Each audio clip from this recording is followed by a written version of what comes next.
नमस्कार दोस्तों, स्वागत है आप सभी का आपके अपने यूट्यूब चैनल जीके 91 पर।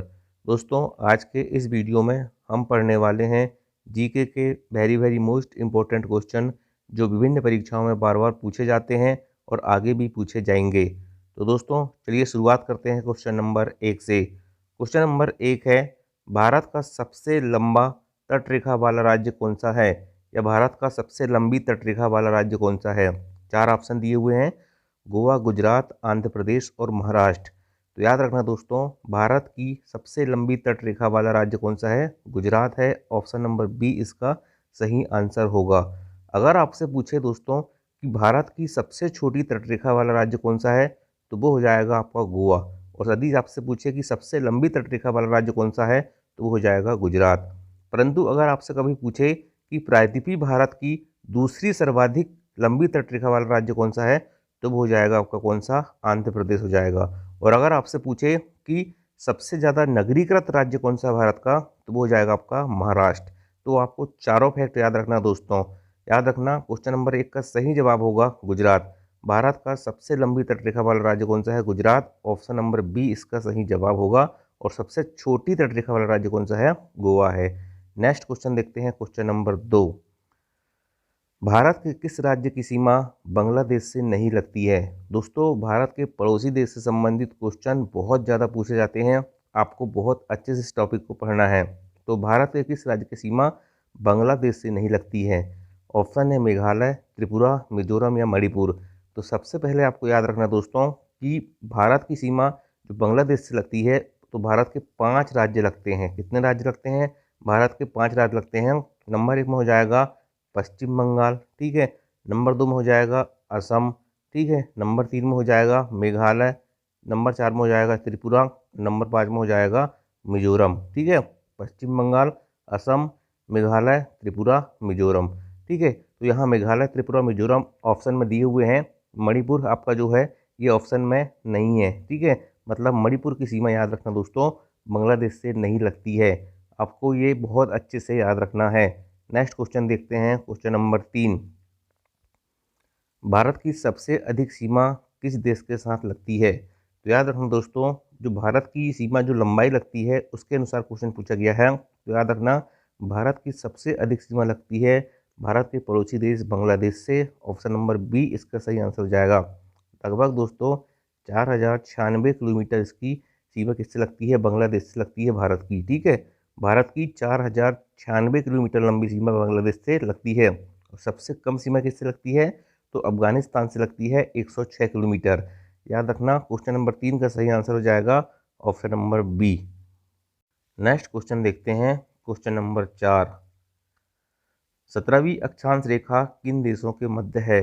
वेरी मोस्ट इम्पोर्टेंट सवाल।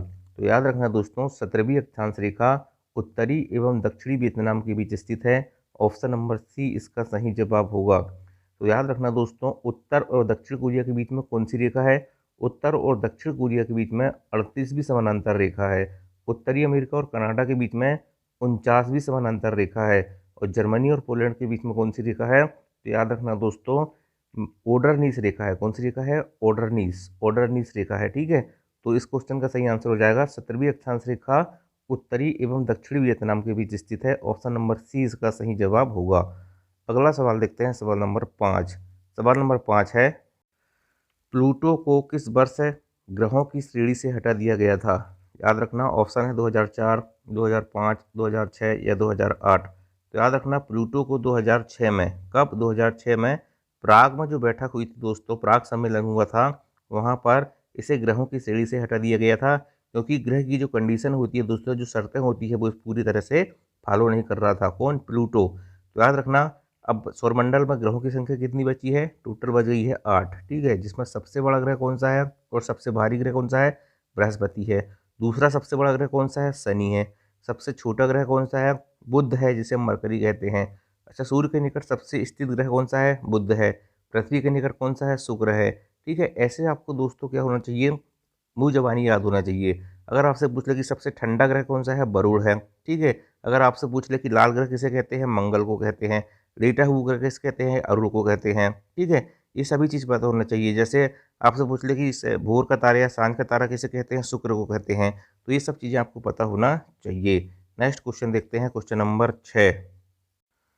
क्वेश्चन नंबर 6 है, महात्मा गांधी को बापू की उपाधि किसने दिया था। ठीक है, बड़ा इंपॉर्टेंट सवाल दोस्तों कि महात्मा गांधी को बापू की उपाधि किसने दिया था। ऐसे सवाल आपसे नहीं बनते, आप पढ़ते नहीं हैं और एग्जाम में आते हैं तो ये सवाल आपको कठिन लगते हैं। महात्मा गांधी को बापू की उपाधि किसने दिया था। रविन्द्रनाथ टैगोर ने, जवाहरलाल नेहरू ने, सुभाष चंद्र बोस ने या विंस्टन चर्चिल ने। तो इस क्वेश्चन का सही आंसर हो जाएगा जवाहरलाल नेहरू ने। दोस्तों याद रखना, महात्मा गांधी को बापू कहा था। अच्छा, रविन्द्रनाथ टैगोर ने क्या उपाधि दी थी। तो महात्मा जो लिखा है दोस्तों, महात्मा की उपाधि महात्मा गांधी को रविन्द्रनाथ टैगोर ने दी थी। अच्छा, सुभाष चंद्र बोस ने क्या कहा था। सुभाष चंद्र बोस ने राष्ट्रपिता कहा था। ठीक है, क्या कहा था, राष्ट्रपिता। जवाहरलाल नेहरू ने बापू। और विंस्टन चर्चिल ने क्या कहा था, अर्धनग्न फकीर कहा था। क्या कहा था, अर्धनग्न फकीर महात्मा गांधी को विंस्टन चर्चिल ने कहा था। तो इस क्वेश्चन का सही आंसर हो जाएगा, महात्मा गांधी को बापू की उपाधि जवाहरलाल नेहरू ने दी थी। अच्छा, महात्मा गांधी के राजनीतिक गुरु कौन थे। गोपाल कृष्ण गोखले थे। दार्शनिक गुरु कौन थे, लियो टॉलस्टॉय थे। अच्छा, इनकी समाधि कहाँ पर है। इनकी समाधि का नाम क्या है, राजघाट है। ठीक है, और दक्षिण अफ्रीका प्रवास में कब गए थे, 1893 में गए थे। और वापस कब आए थे, 9 जनवरी 1915 को। इसलिए 9 जनवरी को प्रवासी भारतीय दिवस मनाया जाता है। क्या मनाया जाता है, प्रवासी भारतीय दिवस मनाया जाता है। नेक्स्ट क्वेश्चन देखते हैं, क्वेश्चन नंबर 7 है दोस्तों, 2011 की जनगणना के अनुसार एकमात्र राज्य जहाँ की जनगणना घटी, हरियाणा, राजस्थान, केरल या नागालैंड। तो इस सवाल का सही जवाब हो जाएगा दोस्तों नागालैंड। याद रखना दोस्तों, एकमात्र राज्य नागालैंड है जहाँ की जनसंख्या घटी है। अच्छा, अगर आपसे पूछ ले कि जो अपना भारत है, भारत में जनगणना की शुरुआत कब से होती है, तो 1872 में लॉर्ड मेयो के कार्यकाल से होती है। कब होती है, 1872 में लॉर्ड मेयो के कार्यकाल से। और नियमित जनगणना कब शुरू हुई थी, 1881 में। मतलब 10 साल में जो जनगणना होती है ये 1881 शुरू होती है लॉर्ड रिपन के काल में। और स्वतंत्र भारत की पहली जनगणना कब हुई थी, 1951 से हुई थी। ठीक है, और जनगणना की अवधि क्या है, 10 वर्ष पे होते हैं। जनसंख्या का अध्ययन क्या कहलाता है, डेमोग्राफी कहलाता है। ठीक है, तो सभी चीज़ें आपको क्या होना चाहिए, पता होना चाहिए। भारत का क्षेत्रफल कितना है, 32,87,263 वर्ग किलोमीटर। ठीक। अच्छा, क्वेश्चन पूछ रहा हूँ मैं आपसे दोस्तों कि जो भारत का लिंगानुपात है 2011 की जनगणना के अनुसार कितना है, कमेंट करके बताना। नेक्स्ट क्वेश्चन है, कल्पना चावला किस वर्ष अंतरिक्ष में गई थी। ठीक है, तो कल्पना चावला कब गई थी अंतरिक्ष में, 1962 में, 1964 में, 1997 में या 1998 में। तो याद रखना दोस्तों, कल्पना चावला जो अंतरिक्ष में गई थी 1997 में गई थी। 1962 में इनका जन्म हुआ था और 1997 में ये कहाँ गई थी, अंतरिक्ष में गई थी।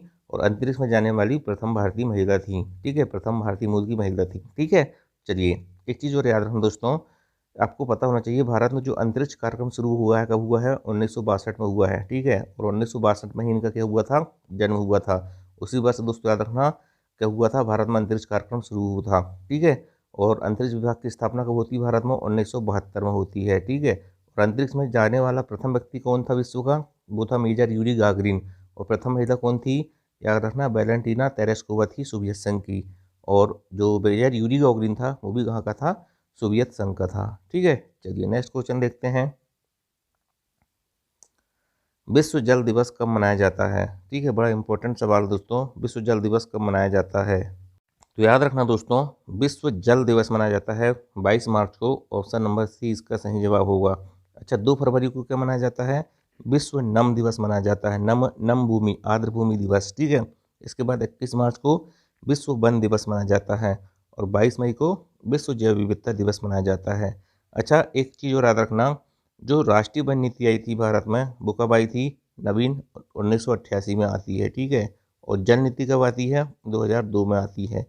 अच्छा, रेड डाटा बुक का संबंध किससे है, जो विलुप्त और संकटग्रस्त जीवों से संबंधित है रेड डाटा बुक।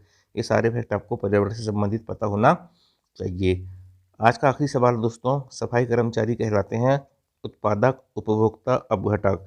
तो याद रखना दोस्तों, सफाई कर्मचारी कौन कहलाते हैं, अपघटक कहलाते हैं, क्योंकि ये मृत जीवों को क्या कर देते हैं, अपघटित कर देते हैं, नष्ट कर देते हैं। तो ऑप्शन नंबर सी इसका सही जवाब होगा। तो दोस्तों 10 में से आपके कितने सवाल सही हुए हैं, कमेंट करके जरूर बताना। और वीडियो पसंद आया होगा, क्वेश्चन पसंद आए होंगे तो वीडियो को लाइक जरूर करना। और चैनल में पहली बार आए होंगे तो चैनल को सब्सक्राइब करना। थैंक यू, जय हिंद, जय भारत।